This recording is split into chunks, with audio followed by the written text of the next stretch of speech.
លោកស្រីថែថនឋានស៊ីនវត្រាលាលែង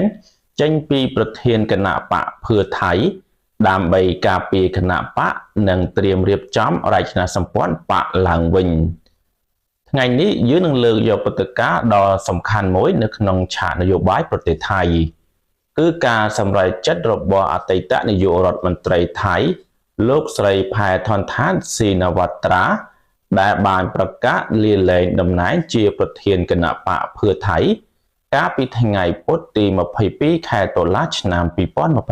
2025ការលាលែងនេះមិនមែនជាការបញ្ចប់ផ្លូវនយោបាយរបស់អ្នកស្រីថែថនឋាននោះទេប៉ុន្តែជាយុទ្ធសាស្ត្រមួយដែលមានគោលដៅច្បាស់លាស់គឺការកែប្រែនិងរៀបចំរចនាសម្ព័ន្ធគណៈបកឡើងវិញនិងសំខាន់បំផុតគឺការពារគណៈបកនិងសម្ពាធនយោបាយនិងវិវាទផ្លូវច្បាប់ដែលកើតឡើងក្រោយការទម្លាក់លោកស្រីចេញពីតំណែងនាយករដ្ឋមន្ត្រី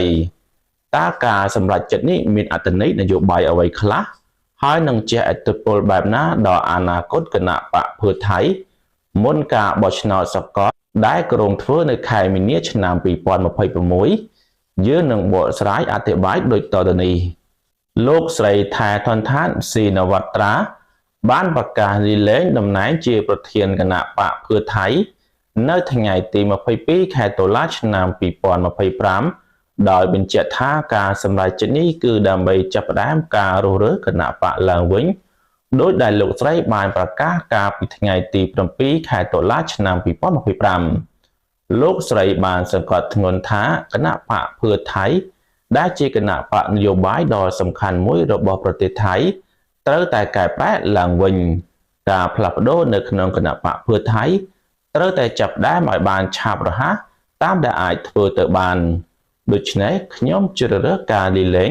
តំណែងជាប្រធានគណៈបកដើម្បីឲ្យគណៈបកត្រូវការកែប្រែដោយសេរីនិងល្អឥតខ្ចោះនេះគឺជាការឆ្លុះបញ្ចាំងអំពីចក្ខុវិស័យថ្មីនិងភាពក្លាហានរបស់លោកស្រីសម្រាប់ការផ្លាស់ប្ដូរពិតប្រាកដដើម្បីប្រយោជន៍ដល់ប្រជាជនការកែតម្រង់នេះមានគោលដៅបង្កើតប្រជាប្រិយភាពរបស់គណៈបកឡើងវិញដែលបានធ្លាក់ចុះយ៉ាងគំហុកក្រោយរដ្ឋាភិបាលចម្រុះដឹកនាំដោយគណៈបកនេះត្រូវបានដួលរលំលោកសូសវងថេនថនអតីតអគ្គលេខាធិការគណៈបកភឿថៃបានពន្យល់ពីហេតុផលនៅក្រោយការលាលែងនេះដោយបានបញ្ជាក់ថាលោកស្រីថែថនឋានបានលះបង់តំណែងជាប្រធានគណៈបកដើម្បីសង្គ្រោះគណៈបកគោលបំណងសំខាន់មួយទៀតគឺដើម្បីការពារការប្រើប្រាស់រឿងអាស្រូវរបស់លោកស្រីពេលកន្លងមកជាឧបករណ៍នយោបាយដើម្បីដាក់សម្ពាធឬទាមទារឲ្យការរំលាយគណៈបកភឿថៃនៅពេលអនាគតបន្ទាប់ពីលោកស្រីត្រូវបានតុលាការធម្មនុញ្ញដកតំណែងជានាយករដ្ឋមន្ត្រីគឺមានការញត្តិបន្ទោសទាមទារឲ្យរំលាយគណៈបកភឿថៃដូច្នេះការលាលែងពីតំណែងរបស់លោកស្រីអាចនឹងរារាំងគណៈបកផ្សេងទៀតពីការប្រើប្រាស់លោកស្រីជាឧបករណ៍ដើម្បីលើកទឹកចិត្តឲ្យមានការបៀតបៀនគណៈបកភឿថៃគណៈបកភឿថៃដែលបង្កើតឡើងនៅក្នុងឆ្នាំ2007បានក្លាយទៅជាយានជំនិះនយោបាយដ៏សំខាន់ដែលបានដឹកនាំសមាជិកគ្រួសារត្រកូលថាស៊ីនស៊ីនវត្រាទៅកាន់តំណែងនាយករដ្ឋមន្ត្រី3ជំនាន់មកហើយបច្ចុប្បន្នគណៈបកភឿថៃគឺជាគណៈបកទី2នៅក្នុងសភាតំណាងរាស្ត្រទោះជាយ៉ាងណាក្តីប្រជាប្រិយភាពរបស់គណៈបកមួយនេះ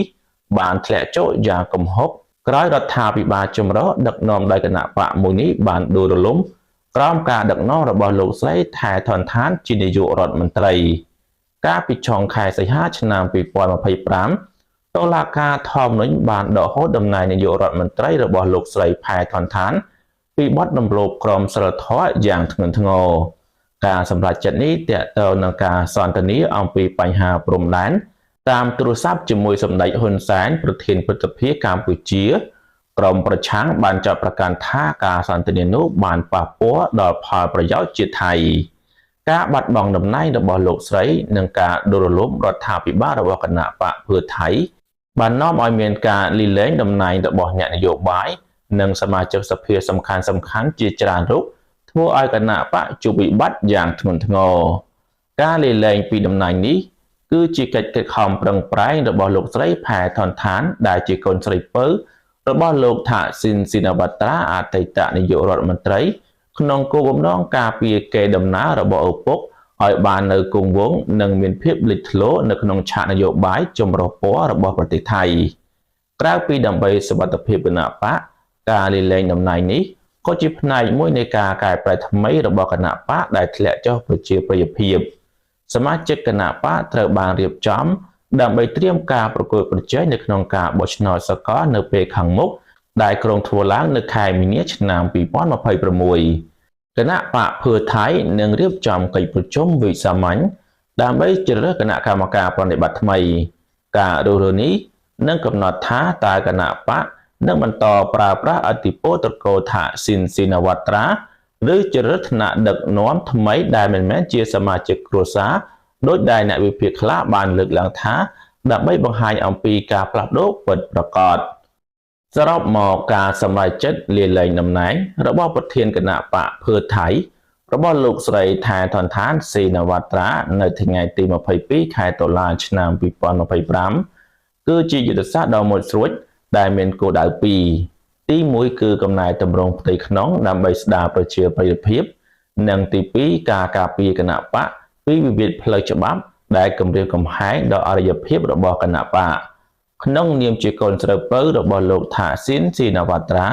ការលាលែងនេះគឺជាការលះបង់មួយដើម្បីរក្សាកម្លាំងនយោបាយរបស់ត្រកូលថាស៊ីនស៊ីណាវ៉ាត្រា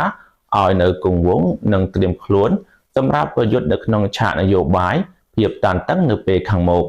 អនាគតរបស់គណៈបកភឿថៃនឹងពឹងផ្អែកយ៉ាងខ្លាំងទៅលើជោគជ័យនៃកំណែតម្រង់និងថ្នាក់ដឹកនាំថ្មីដែលត្រូវបានជ្រើសរើស